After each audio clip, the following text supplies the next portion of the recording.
No matter if points are gained or points are lost, there will be much to discuss. For analysis regarding tonight's Winnipeg Jets game, here are Dave Manouk, Ezra Ginsburg, and your host, Drew Mandel. The Illegal Curve post-game show, presented by Play Now, the official sports betting partner of the Winnipeg Jets, starts now.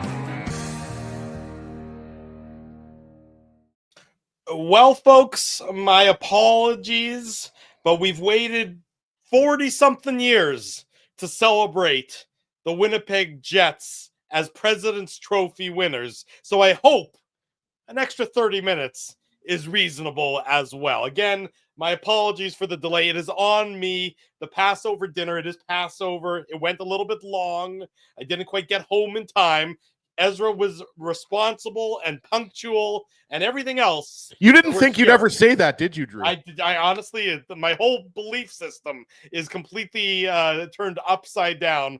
But we are here, and I will say good evening, Winnipeg. Good evening, Manitoba. And for all those joining us live tonight on our YouTube channel and all of our social media platforms, we say good evening, universe, and welcome to the Illegal Curve post-game show, where we are celebrating tonight the Winnipeg Jets and their accomplishment, and it is an accomplishment, a significant accomplishment, as the President's Trophy winning team for the entirety of the 2024-25 NHL season. Ezzy, good evening. Thank you again for your patience and your diligence tonight. I mean, again, this is going to be a bit of a different post-game show than usual. We might not do the Betway game recap because the game ultimately was terrible. And we'll talk, of course, about Dylan Samberg. And that's the big, question mark after the end of the game. And we know what Scott Arniel said. He said that he thinks our, Samberg looks like he's going to be okay, which is the headline. Well, and that's huge, right, Drew? Like just him saying those few words, saying that I think he's going to be okay, I think gave a lot of Jets fans relief, because I think there were a lot of Jets fans that were crossing their fingers, maybe sitting on their fingers, getting really nervous, because obviously Nikolai Ehlers left last night's game. So that's 2 games in a row where key players for the Jets have left the game. But yeah, we'll get into that after. But it looks like it's not a broken foot like it was earlier in the season. And again, we will talk about it throughout the course of tonight's post-game show. But as the result was with Columbus beating Washington again for the second half of their back-to-back, 2 straight nights that the Columbus Blue Jackets have done a favor for the Winnipeg Jets in defeating the Washington Capitals, it became apparent in the third period of tonight's game that the Jets weren't themselves going to get the result that they wanted, but Washington was not going to get the result they needed. And as a result, mathematically, the Winnipeg Jets have clinched the President's Trophy for the first time in franchise history. And it's an accomplishment. And I know that the only thing that matters is the Stanley Cup. And, 10 days from now, 2 weeks from now, if the Jets flame out early, everyone is going to be ripping their hair out. I guess I'll rip out my eyebrows at that point in time, given the lack of anything on top. But for today, for the here, for the now, for all those people who have lived and died with the Winnipeg Jets, era 1.0, era 2.0, this is something that is history. It's a historic night, from my perspective, and I don't want to gloss it over, and I don't want to lose the forest through the trees for what the Winnipeg Jets have accomplished this season. It's a huge deal, Drew. You just mentioned it. It's the first time the Jets have won it in 1.0 or 2.0 history. It means they're the best team in the regular season, and it's been 13 or 14 years since a Canadian team has won the President's Trophy. Yes, we talked about that last night. Vancouver won it back in 2011, 2012, or 2012, 2013. Yeah, one of those years. I think it was 11-12, but yes, you're right. There you go. So it's been a while for a Canadian team, and it's obviously been much longer since a Canadian team has won the Stanley Cup. So I think, everyone knows that that's the big prize that the Jets are after here, but it's a big deal. You've mentioned it. We've talked about it. Banners fly forever. Mm-hmm. It's just a nice thing. And Nino Niederreiter, I'm not sure if you caught that, but he was interviewed. They showed it on TSN after the game. And, he was saying that, the Jets were following the Capitals Columbus game in the dressing room. So for all of this talk that, the players and the coaching staff they're not invested in winning the President's Trophy. That's absolute BS. The Jets wanted that President's Trophy, and they got it, by the way, even though they lost tonight's game to the Edmonton Oilers. But, a little bit of a shout out to Sean Monahan, who picked up an assist, helping his old team out, right? Right. But yeah, it's a big deal. And going back to what I just said, the Jets want the Stanley Cup. That's what they're most interested in. So the President's Trophy is nice, but we know the real season's going to begin in 6 or 7 days. But it's just a testament to the season that they've had. Jets start the season off 15-1, and they really never look back from there. So it's a time to celebrate in Winnipeg and beyond for Jets fans, and it's something that nobody can take away from you, regardless of what happens in the playoffs. That banner's always going to be flying inside of Canada Life Center. And no question will that banner be a little bit more hollow and a little bit more empty if the Jets go out early in the playoffs. And there's no question, and no one's going to be celebrating it that significantly if the season ends poorly. But for now, it is absolutely an achievement. I see the people in the chat. We've put some of the comments up on the screen that people who have been here, who have, new fans, old fans, whatever year you happen to be born, whatever year you happen to adopt the Winnipeg Jets as your rooting interest. You can feel pride in this. Sure. I mean, the players are saying what, the players you would expect them to say. That's what you expect them to say. Dylan DeMello, not a huge President's Trophy guy, is what Muratatesh said his tweet. Quote, "This is Dylan DeMello. It's not the trophy we're after, but it's a nice accomplishment. We've got our sights set on higher things." I mean, again, no surprise there. Not nobody's planning a parade. None of the Jets players are satisfied with this. I like that comment. Sorry, from Dane Johnson, calling it the Prime Minister's Trophy. Sure, we can call it the Prime Minister's Trophy if you want. I'm good with that, Dane. We can rename it. That's totally fine. But what it is, it's to your point, Ezzy. All season, from game 1 of 82, the Winnipeg Jets have been, the best team in this league. Yeah. They started the year that way. Any blip that they had was so minute that, honestly, I'd have to look, but were the Jets ever, lower than second overall in the entire NHL this season? I don't think so. No, maybe third. Yeah, but for the most part, like you said, Drew, they have stayed there. Yeah. And they've held off the likes of the Dallas Stars and the Colorado. Like, it took the Jets, let's not, forget that it took the Jets until yesterday to clinch the Central Division. Right. Like, they're the President's Trophy winners, and it took them one day after winning game 80. Winning the Central Division. Yeah, so let's not forget, how dangerous the Central Division is. There's a good chance the Western Conference representative in the Stanley Cup final comes from the Central Division. The Jets know that they're most likely going to have to beat one of Dallas or Colorado to get there. So, it remains to be seen who they're going to play in the first round. We were talking about it right before we went live. There's still a small chance Calgary can still grab that second wild card spot. But at the end of the day, Drew, I know we talked about it on yesterday morning's Illegal Curve Hockey Show. Like, the way the Jets have been playing just in the last few weeks, I don't think they care who they play in the first round, whether it's the Wild, whether it's the Blues, or whether it's the Flames. I think the Jets are going to be the heavy favorite in the first round, whoever they're playing. There's no question about it. And then, of course, the health of Nikolai Ehlers and the health of Dylan Samberg are going to be subject matter and topics of discussion over the next 5 days. And frankly, and I know what Scott Arniel said, and I know that everyone wants to take him for his word. And I hope that he's right. But until I think any of us see Dylan Samberg back on the ice practicing with the Winnipeg Jets, this is the time of the year where coaches and teams might not be all that forthcoming as it pertains to injuries. So until you see Dylan Samberg on the ice for practice, it might not be Tuesday, might not be Wednesday, but Thursday or Friday, that's when I think you can breathe that sigh of relief and say Samberg is going to be there for game 1. And until you see Nikolai Ehlers back on the ice and ready to go, that's when you can sort of breathe that sigh of relief. Because I've been around, and we've all been around for too long. And remember, when Ehlers missed the first 5 games or 4 games of the Vegas series after the injury that he suffered in Minnesota, he was going to be fine for game 1 until he wasn't on the ice for pregame warmup.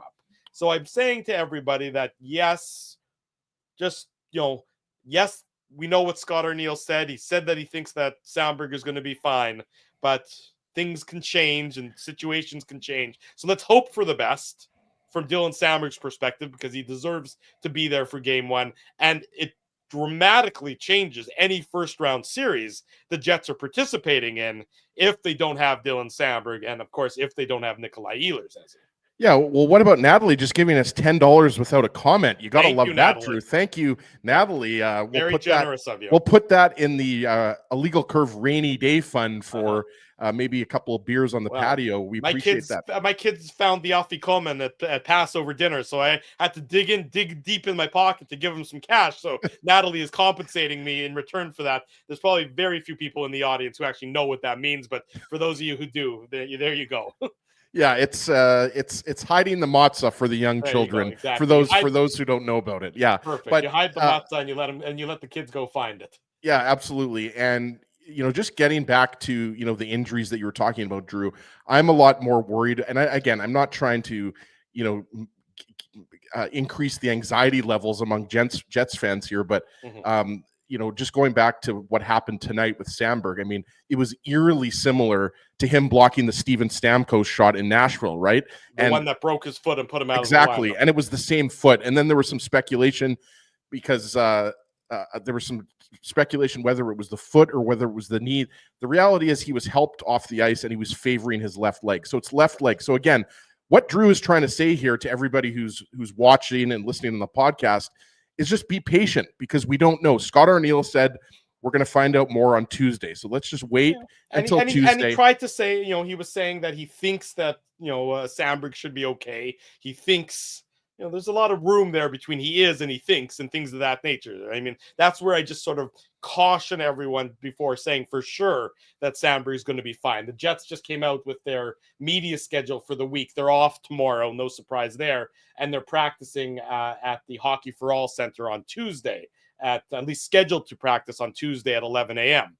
If Dylan Sandberg is there on Tuesday, you can breathe a bigger sigh of relief. If, he's not, the circumstances change. The story changes a little bit. Absolutely. And with Nikolai Ehlers, I mean, it was a freak accident. And Drew, you mentioned a couple years ago when the Jets played the Golden Knights in the first round, I mean, it would just be a crushing blow to the Winnipeg Jets if Ehlers is out for any significant amount of time. And we don't know that for sure, but I think it's safe to say there's a good chance that he's not going to be playing on Wednesday against the Ducks, just based on what happened. And we'll have to wait and see. And look, we've said this so many times over the years.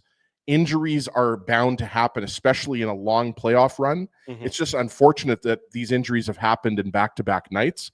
But these are key players. So again, hopefully that's not going to happen where either of these guys are going to be out for a significant amount of time. But if Ehlers is going to be out of the lineup, well, that means a guy like Nino Niederreiter, he'll have an increased role because he's been playing with Cole Perfetti and Vlad Nemestikov, and he's been doing a really good job. So the Jets have depth. I think, for all the fans that are really worried now, just remember, I mean, this is a team that can move a guy like Alex Iafallo up to the top line. They can move Niederreiter up to the second line. Morgan Barron can move over to center and excel. They have, guys like Colin Miller and other depth players that can step in if a defenseman goes down. So we'll just wait and see. But yes, it would be just completely it would just be terrible if Ehlers is going to be out for any significant amount of time. Same thing goes for Sandberg, but I will take Scott Arniel at his word. It did sound like, it's not as bad as it originally looked.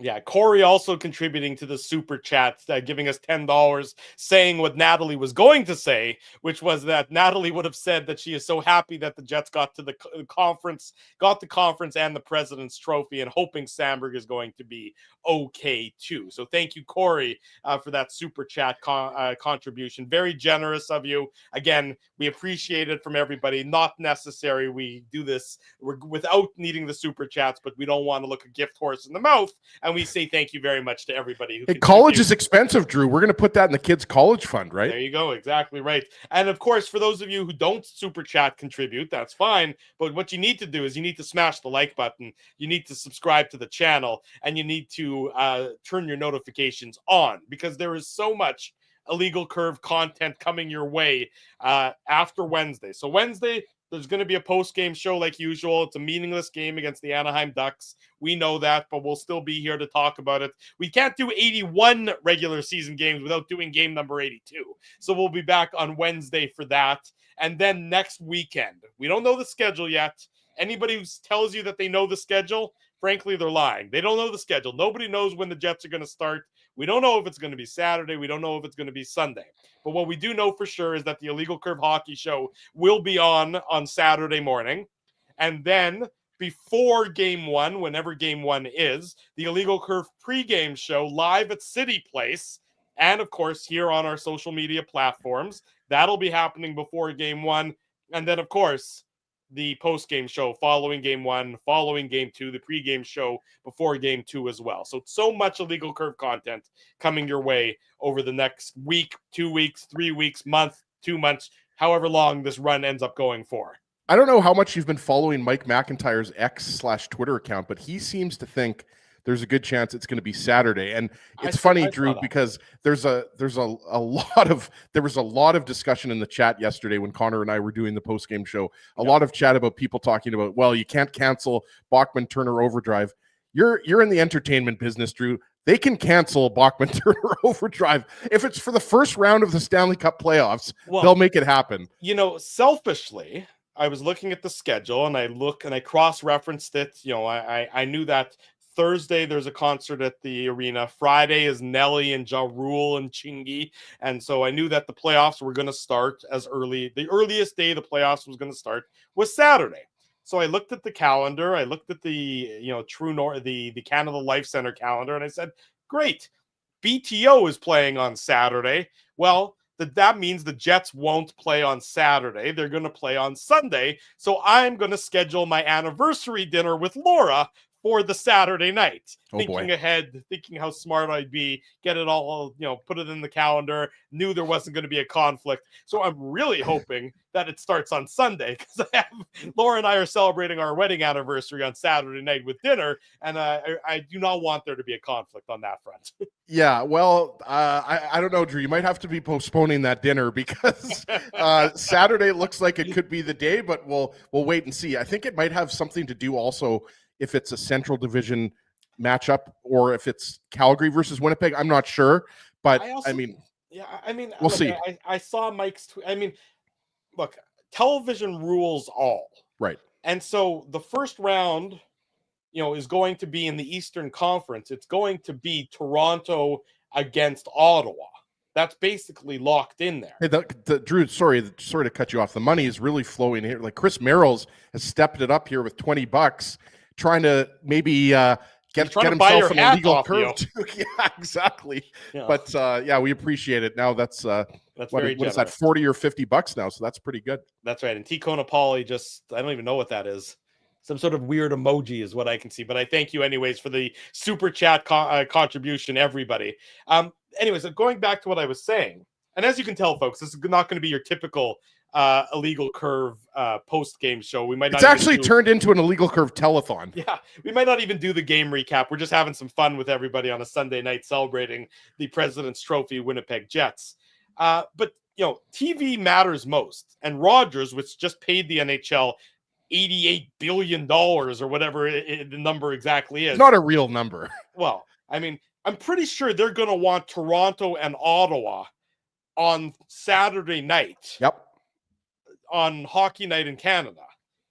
And, I heard this argument, and I respect what Mike is saying on this, and I understand that, yes, Toronto plays on Thursday, and yes, Ottawa plays on Thursday, but that's the Marlies and the Belleville Senators are playing on Thursday for those two teams. That's not everything is sealed. Everything is clinched at that point in time. So I don't really buy that just because Ottawa and Toronto are playing on Thursday doesn't mean that they can't start on Saturday. Sure. Just the same. Now, famous last words. That sounds like a guy who wants to go for his anniversary dinner, right? Absolutely right. It's a guy who wants to go for his anniversary dinner. So I might be trying to speak it into existence more than anything else. But anyways, television will. So anybody who tells you that they know the series is going to start Saturday, or the series is going to start Sunday, or the series is going to get moved to Moose Jaw because there's an arena conflict, they don't know what the hell they're actually talking about, is what I would say the long and the short of it is. And when the schedule comes out, probably Thursday, I would think, unless everything gets settled and clinched before that, in terms of who has home ice advantage and everything else, we will, of course, know, and we will bring it to you live here on the Illegal Curve post-game show on illegalcurve.com and on all of our social media channels. I do find it interesting, though, that if they're moving BTO, I got an email today offering BTO tickets. They're doing a promo for BTO tickets, and it still says Saturday. So if you're planning on moving that concert, well, today's Sunday. That's 6 days away from now. You might want to give people a little bit of a heads up. I would argue at that point in time. Again, we are digressing a little bit, though, Ezzy. Yeah, and again, we'll just have to wait and see. It's going to most likely be Saturday or Sunday. I don't believe it would start Monday, Drew, if I'm not mistaken. That seems to be the consensus, that the Jets are going to start the round one next weekend. But I mean, who cares what day it is at the end of the day? Like, I would, in an ideal world, just for we had the comment up from our buddy Rob Mahoney. He was saying that, I hate BTO fans. Obviously, I don't. But I mean, there are a lot of people that will want to go see that concert. There's also a lot of people, I think, that have tickets to that concert that will also have tickets to the Jets playoff game, right? So I think people will understand either way. But I mean, at the end of the day, what matters most is the Jets lose tonight's game, but they more importantly win the President's Trophy, and they have home ice advantage throughout the playoffs. And it goes back to what we said earlier, Drew. I mean, it's been I guess that's 12 years now since a team has won the President's Trophy and the Stanley Cup. But Dave M, I'll point out, his tweet has gone viral here, and he's put this out there before. In the 37 years since the NHL started handing out the President's Trophy, a team has won the Stanley Cup 8 times, which is more than any other team finishing in a there's slot, no President's right? Trophy curse. Basically what he's exactly saying. It's made up. Look, I mean, it's hard. I think if anything, what that shows you, the numbers that I just threw out there, is that it shows you how hard it is to win the Stanley Cup. That's what it does, right? So it doesn't matter where you finish, but to say that there's a curse, I mean, just it's not true. No, of course it's not true. I mean, more often than not, the team that wins the President's Trophy, since they've started to hand out the President's Trophy, has also won the Stanley Cup. It's not a guarantee. But it's definitely a good sign that if you win the President's Trophy, you're a damn good hockey team. You very well might then win the Stanley Cup. Right, and people are going to throw out, Drew, that, it hasn't happened in the last 6 years. Exactly, and people are going to throw out that, Boston lost to Florida in the first round of the year they won it, or Tampa Bay Columbus. That was, what was that, 2018, I believe, or 2019. So, I mean, this is all just you're just throwing things out there that it's like an announcer's jinx. It doesn't exist. Right, exactly. So I mean, I think I strongly believe that whoever the Jets play in the first round, they're going to be able to handle them. I'm not saying that it's going to be a sweep. Right. I think the Wild or the Blues, or there's a small chance it could be the Flames. I think those teams will put up a fight. Let's just talk about that for a quick second. I'll give an update on that front. So Calgary is about to put away a victory over the in fact, they have. So Calgary has just defeated the San Jose Sharks tonight.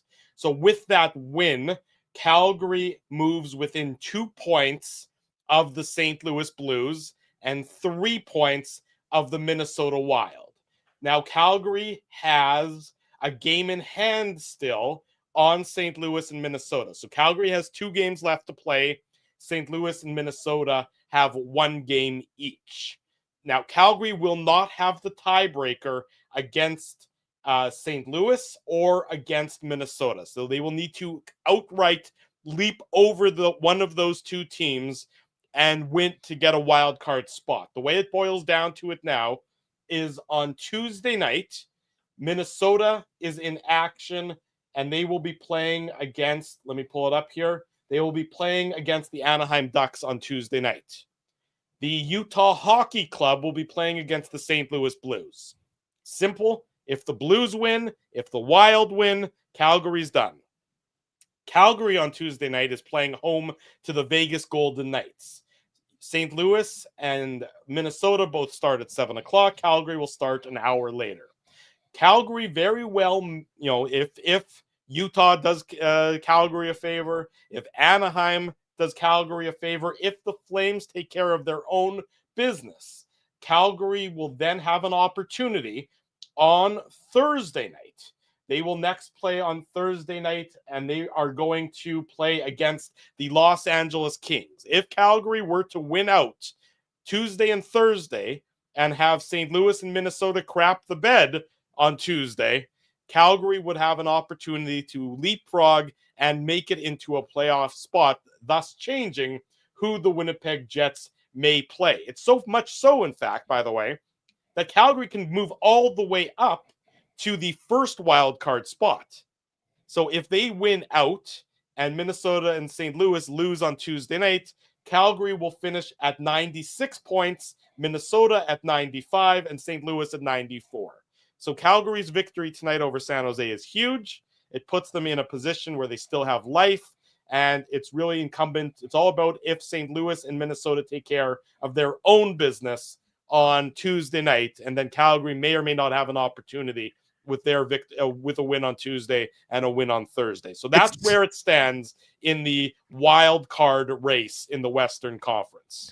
It's pretty crazy that we know how good the Blues have been since the Four Nations break. Yeah. Like it's crazy that they still haven't clinched a playoff spot and Calgary still has a chance, right? Because I think the Blues are 7-2-1 in their last 10, and the Flames just keep picking up points as well. They're 5-2-3 in their last 10, right? So just incredible. And I love to see it, right? We've said this so many times, Drew, over the years.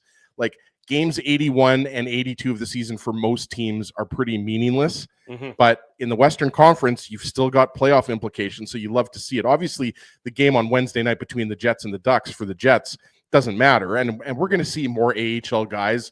We talked about it on yesterday morning show, right? Like you could see Elias Salamonson, for example. You could see a few other guys play. And obviously, it also has to depend. It depends on the health of Nick Ehlers and Dylan Samberg. Like it's possible the plan was to give Samberg the night off anyways. Mm-hmm. But the problem is you have to. You only have so many people you can call up. Sure. And you have to still play the games. Right. That's the reality of the situation. I mean, the Jets, truthfully, would rather, I guess they needed to clinch the President's Trophy. So they have no interest in really playing Wednesday's game. They have to play it. They're contractually obligated to do it. Well, and people have paid money to go see the game. We remember the game. Remember the game against Seattle. I guess it would have been 3 years ago now, after the game that was postponed due to the snowstorm. Yes. After the regular season was over, neither Seattle nor the Jets were playoff teams, if I recall correctly.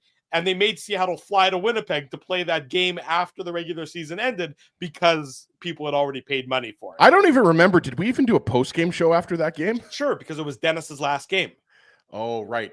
Remember, it was Dennis Bayak retired after that game, and then they, it was sort of a salute to Dennis was the theme of that meaningless game 82 after the regular season had ended. It was like during I think it was the COVID year.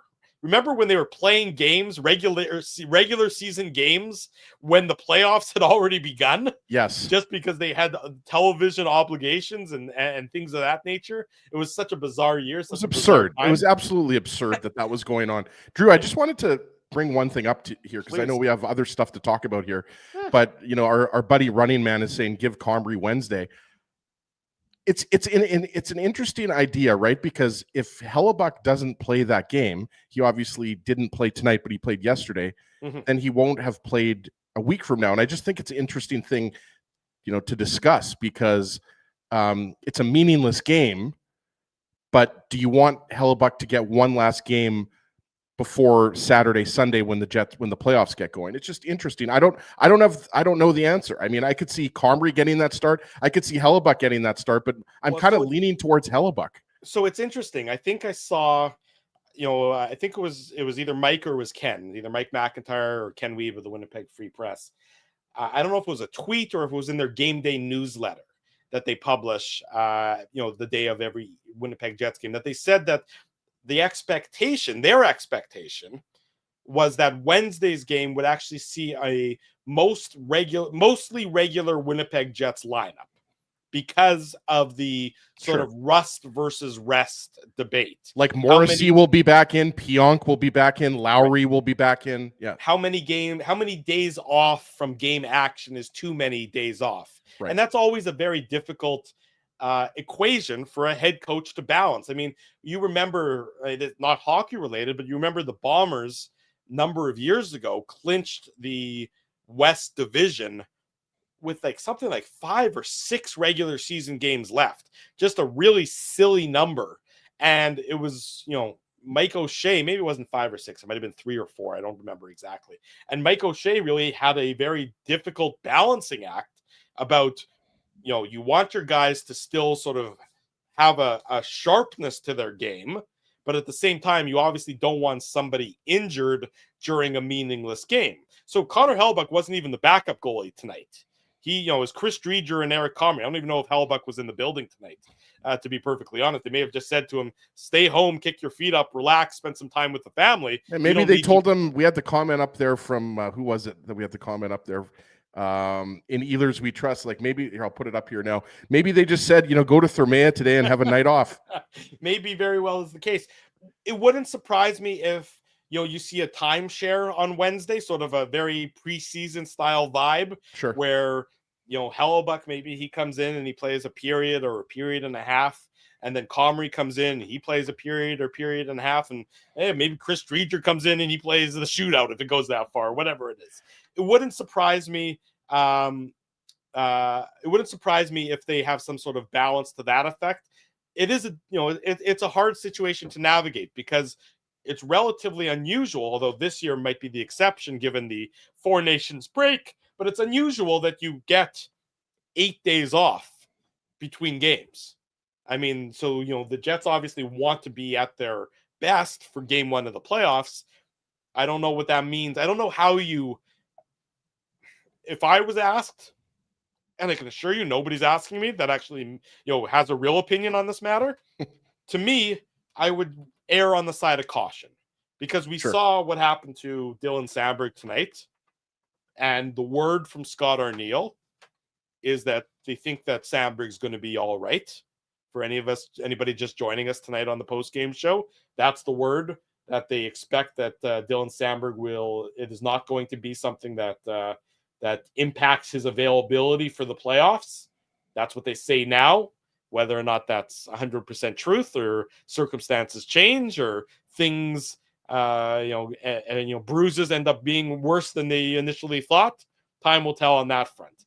To me, I would always err on the side of caution because there's nothing worse than a player getting, injured in a meaningless hockey game that's really being played at half speed. Well, and further to your point, Drew, about, erring on the side of caution, you have to balance that with, you can't take all of your regulars out of the lineup, especially when you had some of your regulars out of the lineup tonight, right? We mentioned the key ones.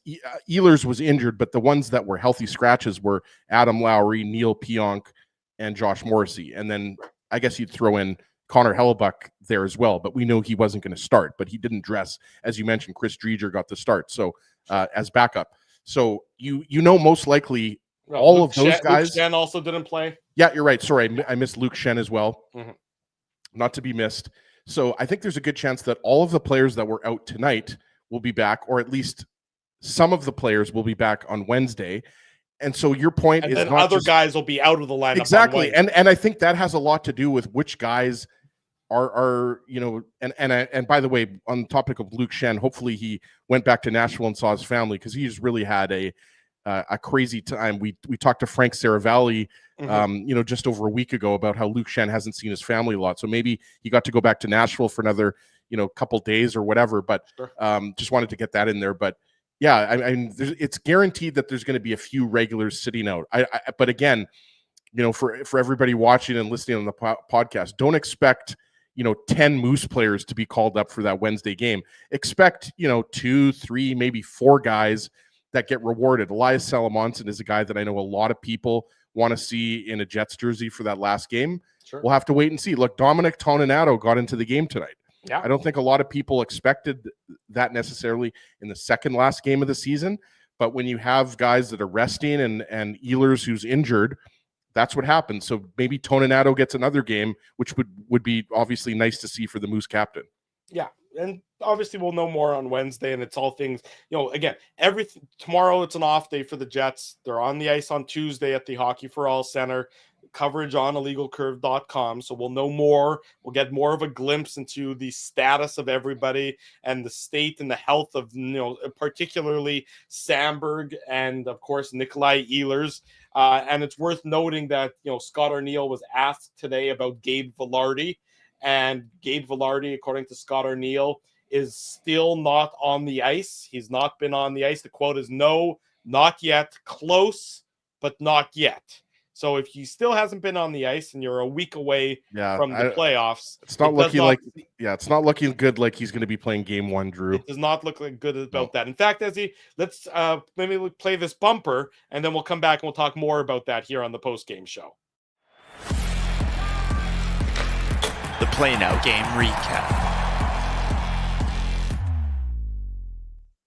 Like I said, we're not going to do a traditional game recap like we've done for most of the 81 games this year, but nonetheless, we do encourage you to learn to bet with Play Now, and don't bet on illegal sites. Bet with Play Now instead, Manitoba's local, legal, and secure gambling site.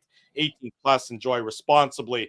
Play Now is the title sponsor of all of our programming, and they're going to be getting their money's worth. They already are getting their money's worth.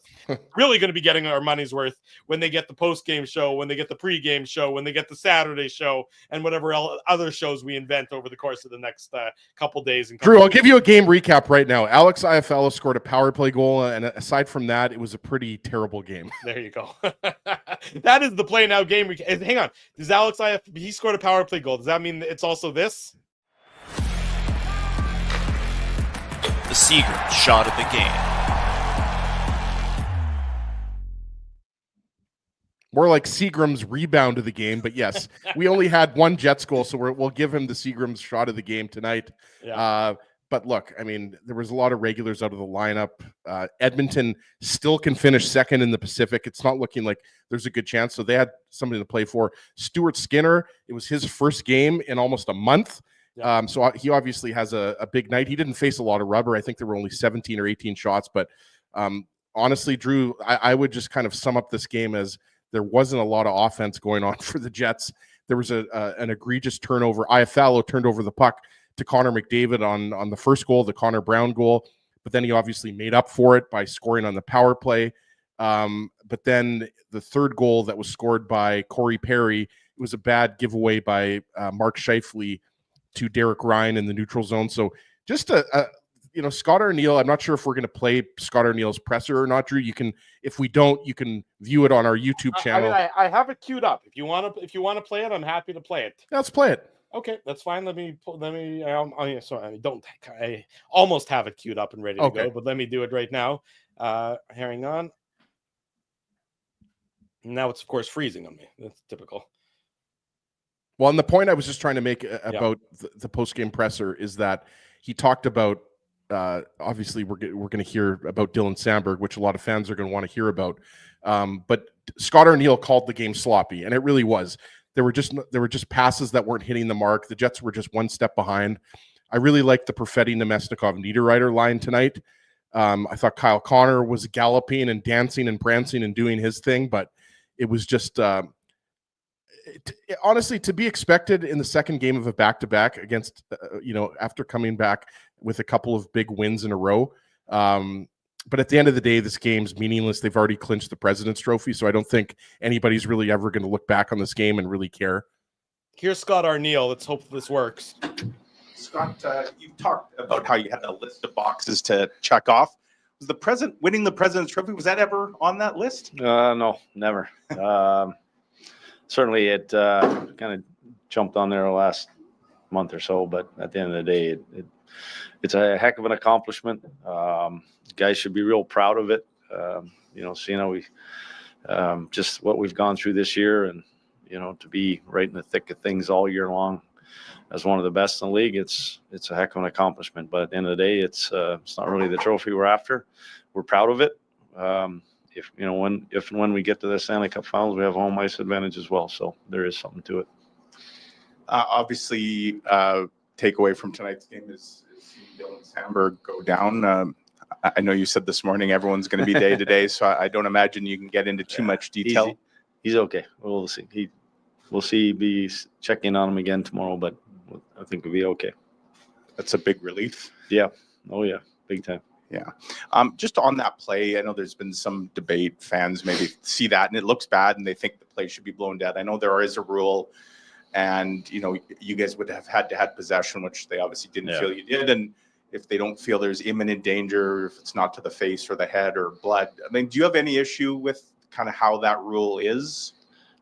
It's a tough one because if we're sitting on the other side and it's a really big game, big moment, and you have the puck and you're standing in the slot with it, and exactly that, you want them to not blow the whistle. So it's a judgment call, and it's one of those ones that sometimes it's blown early, sometimes it's blown later.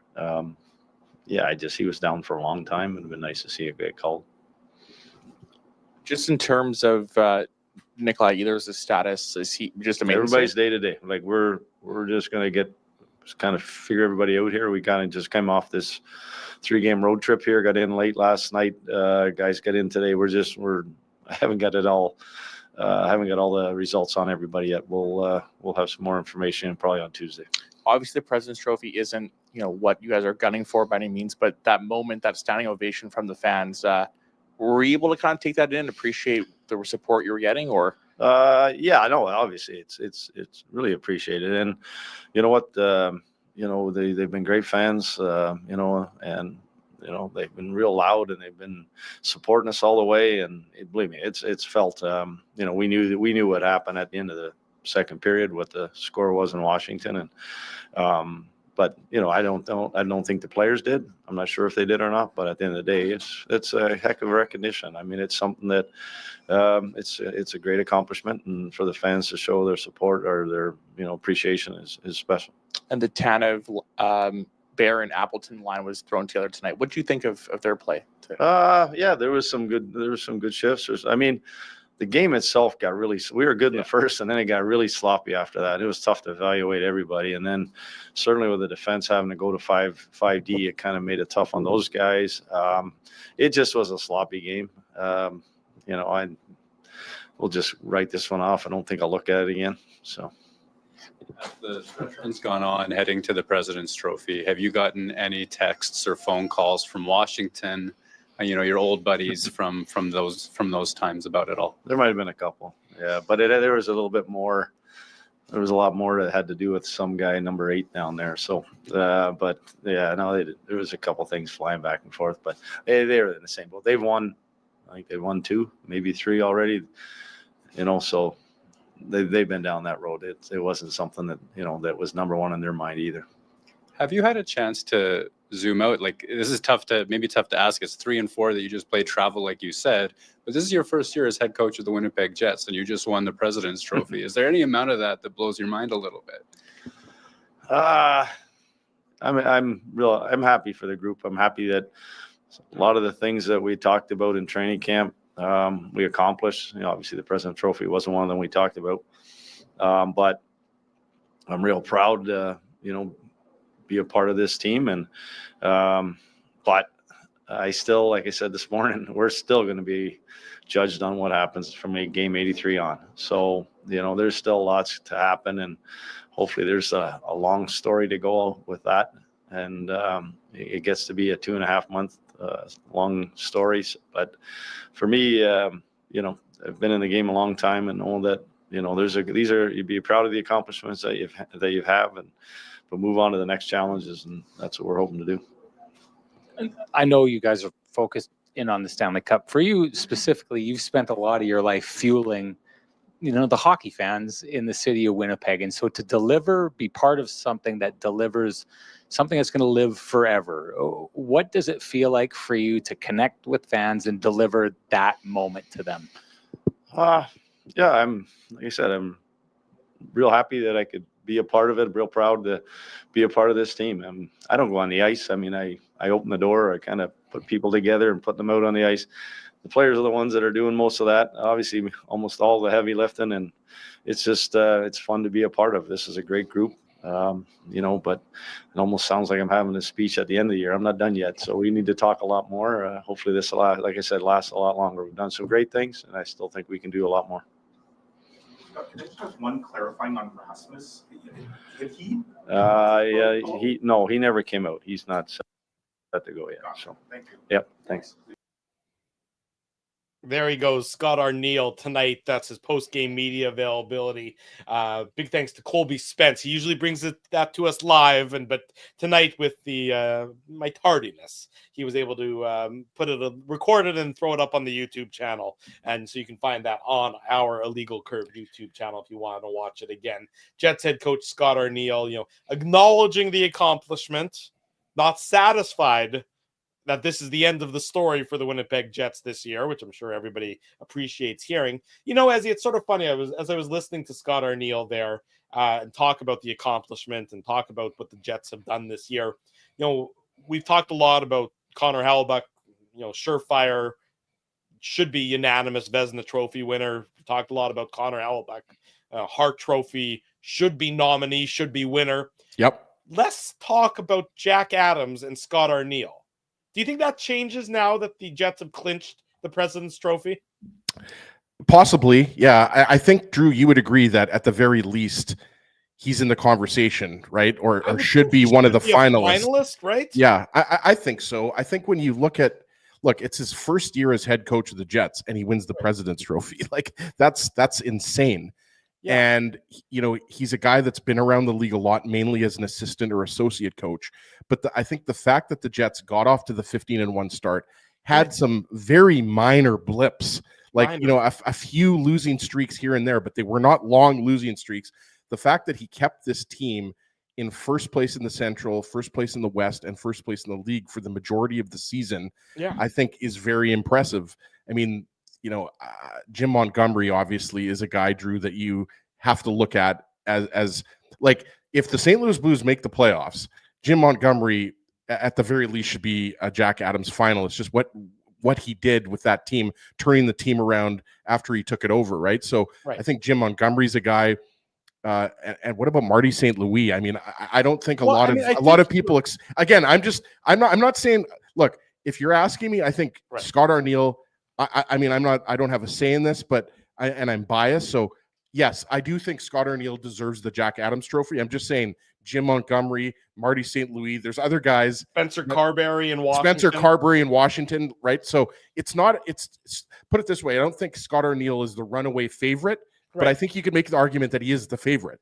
Oh, it's interesting. It's something that really isn't talked about. That trophy. I'd say there's 5 probably front runners for it, or 5 people. There'd be Carberry. There'd be obviously Scott Arniel. You mentioned Jim Montgomery. I'd say Travis Green in Ottawa. Yeah, I think he's in the conversation for sure. Ottawa's all of a sudden they're in the first wild card spot. Marty St. Louis.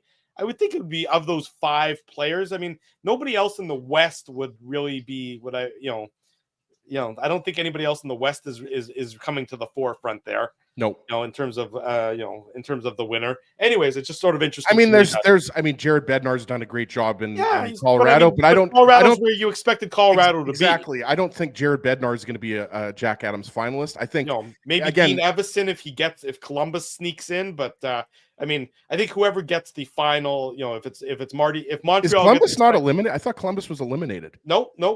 Columbus won tonight. They've won 4 in a row now. So mathematically, if Montreal were to lose out and Columbus were to win out, then Columbus would get the final wild card spot. So Montreal's still in need of at least. I don't know why I thought Montreal had clinched, Drew. I thought they'd clinched. No, they have 88 points with 2 games to play. Columbus has 85 points with 2 games to play as well. So, again, Montreal needs a victory. Let me look quickly. I can tell you who Montreal plays. I'm not even sure if they play. I think it's Tuesday night. Montreal, yeah. So tomorrow night, there's really no games of any. Pardon me. Montreal plays at home to Chicago tomorrow night. So if the Habs I mean, Hey, Chicago just gave the Jets a run for their money. They did. You know what? Chicago's got nothing to lose by any stretch of the imagination. So Chicago is at Montreal tomorrow night. Montreal can clinch as early as tomorrow night. Columbus, if they somehow lose to Chicago, Columbus has Philadelphia on Tuesday night, and then Montreal has. Hang on, let me see Montreal's got Carolina on Wednesday night. And Columbus has on Thursday night. Who does Columbus have on Thursday night? They have the Islanders. Again, Montreal's got the opportunity if they shouldn't choke it away. Stranger things have happened, of course, but they shouldn't. They should be able to beat. The Habs should be able to beat Chicago on home ice tomorrow night. Yes, and then it's over, and then they clinch their playoff spot. So yeah, I mean, yes, if Columbus finds a way to get in, then absolutely Dean Evason, I think, deserves some Jack Adams votes. But it's at the end of the day, whether Scott Arniel wins the Jack Adams or not, he's going to be a finalist most likely, and he's done an excellent job with this team, right? Because there was some uncertainty, right? Like, he hadn't been a head coach in a while. His first go around with Columbus was not successful. Yeah. And we've obviously had Scott Arniel on the show before, and we've run into him, several times over the years. He is a class act. Like, a lot of people are talking about him. Is the word he's a genuine guy. Like, he's a hockey guy, and he's done an excellent job. And the thing that has stood out to me maybe the most about this year is you can tell that the players love playing for him. Like, that's genuine. When these guys, whether it's Adam Lowry, whether it's Dylan Sandberg, whoever on the Jets, you've heard from these guys that, they really like Scott Arniel and also the revamping of the coaching staff, right? Dean Chenoweth, bringing in Davis Payne, one of the top power plays in the league, right? Like, the coaching staff deserves a lot of credit for, again, not only the good start, the hot start that the Jets got out to in the first 16 games, but they've maintained that pace. They've had a few losses here and there, but I mean, 55 wins in 81 games speaks for itself. Yeah, no question about it. Let's go to break. We'll take our one and only commercial break, and when we come back, a little bit more on the Jets-Oilers game tonight, more so on the Jets President's Trophy winners for the 24-25 NHL season. Drew Mandel, Ezra Ginsburg. It's the Illegal Curve post-game show. It continues on this special edition on this Sunday night here on our YouTube channel. We want to thank you for not betting with Play Now and choosing our illegal gambling site instead. Because we couldn't afford things like this without your money. So much of your money. Now, you might have questions like, do our profits benefit your community? No. Or bet with Play Now, Manitoba's local legal and secure gambling site. Dining, entertainment, parking, and convenience, all in one spot. City Place is located in the heart of downtown Winnipeg, attached to the Canada Life Centre. Whether you're working, living, or out for a night in the downtown, make City Place your go-to destination before or after the fun finds you. Lunchtime, game time, anytime, visit City Place at 333 St. Mary Avenue, next to Canada Life Centre. Holt Dental, the new official dentist of Illegal Curve, has a philosophy rooted in two unyielding principles: genuinely caring about patients and providing outstanding service. Being a patient of Holt Dental means more than just checkups and treatments. It's taking the time to listen and talk to each patient so they can achieve the best long-term health, functionality, and aesthetics for their teeth, mouth, and gums. Conveniently located at Grant Park Festival on Taylor Avenue, Holt Dental is dentistry of the highest quality in a comfortable and relaxed environment. For more information, visit holtdental.ca. Oh, and there's plenty of free parking at the front door, too. Celebrating its 40th year as Winnipeg's home for stand-up comedy, Rumors Restaurant and Comedy Club has recently been named Canada's top comedy club and a top 5 comedy club in North America. From birthday parties to date nights to fundraisers and everything in between, Rumors is your destination for the best and most affordable live entertainment Winnipeg has to offer. For more information on upcoming shows, Rumor's incredible promotions, and to purchase tickets, visit rumorscomedyclub.com. At Boston Pizza, a fast lunch doesn't have to mean fast food. Now you can get a $15 lunch served in just 20 minutes, including your choice of a main, side, and drink. That's right, lunch for $15 at your local Boston Pizza. Welcome back to the Illegal Curve post-game show. Drew Mandel, Ezra Ginsburg with you, talking about the Winnipeg Jets President's Trophy winners with the Columbus Blue Jackets defeating the Washington Capitals.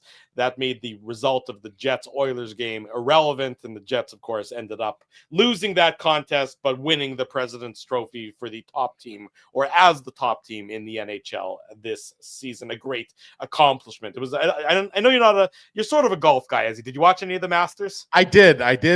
No, I'm a golf guy. I mean, I'm not as big of a golf guy as you are, but yes, I did. Well, I was watching it earlier. Yeah. And Rory had, I think he was it 6-stroke lead or a 5-stroke lead on DeChambeau, and who obviously tailed off big time. Also, shout out to Corey Connors, who finished 8th. I realized he wanted to finish a little bit higher than that, but always nice to see a Canuck finish in the top 10 at the Masters. Yeah. But yeah, I mean, I've always, I mean, Rory McIlroy to me is like the type of player that it's hard to not like him, right? Like there's not a lot, at least, again, I mean, it was pretty awesome the way it was finished. A roller coaster today. Yes. I mean, I'm so glad he ended up winning, because had he not won, I don't know how he recovers from not winning when it was there for the taking tonight. And I'm so glad he won in the playoff. And then the outpouring of emotion, you could see the release that he felt when his birdie putt in the playoff finally dropped. And I know this has nothing to do with hockey at all, but it was pretty, it's one of those things that transcended the sport that we're talking about. It was more of a human moment than anything else. No, absolutely. And if you didn't bring it up, Drew, I was going to bring it up because I mean, the Masters, as you know, I mean, it's a huge deal. And there's a lot of crossover between golf and hockey. A lot of hockey players golf in the off season. And once in a while we share a few beers and get out there on the links as well. But yeah, I mean, just awesome. And you got to just love the way it ends. Like Rory said, okay, this isn't going to be a multiple hole playoff round here. I'm going to end this on hole 18. So it was pretty incredible. First playoff hole, and he wins it with a birdie. It's always good when you see a guy win it with a birdie. Justin Rose obviously pars the 18th, which is, usually the 18th at Augusta is not typically a birdie hole. And so Rory is able to dial it in, get that amazing approach shot, and then sink the birdie putt. And it was great to see. It was, and then afterwards he got really teared up. Well, he just when he was talking to the ground, and then he was holding. But after like during the jacket presentation, when he was talking about his parents from Northern Ireland, right, and how he was excited to celebrate with them. So I mean, you just love to see that. Like you mentioned, I'm not somebody who I don't have a horse in the race, so to speak. Right. I wasn't in any pools. Usually I go in like 1 or 2 pools for like $5 or $10 at work or something like that. But I mean, I've always just admired Rory. He's just he's a classy guy. It was great to see. So I wanted to bring that up. And before we go tonight, just a question. What do we do with Bailey for creating this? Well, we thank her because this is phenomenal. I mean, Drew, this is Dave, Ezzy, and I as Simpsons characters. Yeah, and I guess this was ChatGPT that Bailey used here, I'm assuming, or some type of program that makes us into Simpsons characters. It's pretty accurate, to be honest with you, Drew. Like, I think I look a little bit slimmer than maybe I do in real life. But certainly, you look bang on right there. It looks a lot like me and Dave. I thought it could use a little bit more work. I don't think it captures your joie de vivre. Yeah. Is what I think. I think it's really the beard. The beard isn't big enough. Yeah, there's a little bit of the beard not quite being big enough. But my favorite part about all this is that so we tweeted it out, of course, after Bailey sent it to us on Twitter, and then our buddy Craig Button also retweeted it, which I thought was terrific. Well, is that Craig is getting on board with it as well. I think there's also something that you're glossing over a little bit. that hair of Dave M's a little grayer than I think he would like. But that's okay. That's okay. Yeah. I mean, thanks to Bailey, we've been having fun with this. Someone turned us into Muppets, and now Yeah. Bailey's turned us into The Simpsons. So I don't know what's next, like Family Guy or King of the Hill. I'm not sure what sitcom is next, but yeah, it's all good fun. I love it. I mean, I was gonna say we grew up with The Simpsons, in the 90s and everything like that, so it's pretty fun. Anyways, it was a fun little way, I thought, to end tonight's post-game show. A historic night in Winnipeg. The Winnipeg Jets are the 24-25 President's Trophy winners as the top NHL team for the regular season, an accomplishment never before seen at the NHL level here in Winnipeg. We remind everybody, if you haven't already done so, smash the like button, subscribe to the podcast, subscribe to the YouTube channel, turn your notifications on, and tell your friends and tell your family that the best place to be after each and every Winnipeg Jets game, before every Winnipeg Jets home playoff game, and again on Saturday mornings, is the Illegal Curve YouTube channel. There's a ton of us coming your way starting next week, and we want you to be here with us. We appreciate you've been here through 81 regular season games. We got game 82 coming up on Wednesday, and then the fun really starts with the playoffs, and we're looking forward to that and bringing it to you and covering it in its entirety for however long the playoff run will last for the Winnipeg Jets. Sorry, Drew, before we wrap up here, I think it would be pretty funny if the Ducks have already beat the Jets twice this year. I think it would be pretty funny if the Ducks end up beating the Jets 3 times and they only have 23 losses on the season. Right. Like it would just be like a freak stat. Yeah, the Jets lose 23 games all season long, and 3 of those are to one of the absolute worst teams in the NHL. It would be sort of funny. That's you can't predict puck, I believe, is what the expression would be at that point in time. I think the Jets win on Wednesday, by the way. It's also the second half of a back-to-back for Anaheim. They're in Minnesota the night before. Yeah, Jets are going to take care of playing out the string. That's what Anaheim's been doing since probably mid-January. The Jets Moose hybrid are going to take care of the Ducks / San Diego Gulls. Exactly. A lot of hybrid teams at this point in the NHL season. A big thanks to all of you. A big thanks to our sponsors. They make the post-game show, the Saturday show, the website a possibility. Of course, Play Now, they're the title sponsor. Holt Dental, they're a huge sponsor of ours. Very important. Big thanks to Dr. Jonathan Holt and the team at Holt Dental for their support all season long. Rumors Restaurant and Comedy Club, Sean Lecumber at Rumors this coming week. Very few tickets remaining. A few of the shows already sold out. Get them, rumorscomedyclub.com. Play Now, they're the title sponsor. Boston Pizza will be there for a road game come playoff time. Details still to come once the schedule's finalized. City Place, and of course our friends at Seagram's support these fine businesses because of their continued support of Illegal Curve Hockey. We're next in action on Wednesday night. We look forward to that, game number 82. We remind everybody to check out the website, illegalcurve.com. And in case you missed any of the program, it's available on the YouTube channel, the instant replay, and of course the podcast will be available a little bit later on. Thanks everyone for joining us on your Sunday evening. For Ezra Ginsburg, I'm your host, Drew Mandel. This has been the Illegal Curve post-game show. Have a great night, everybody.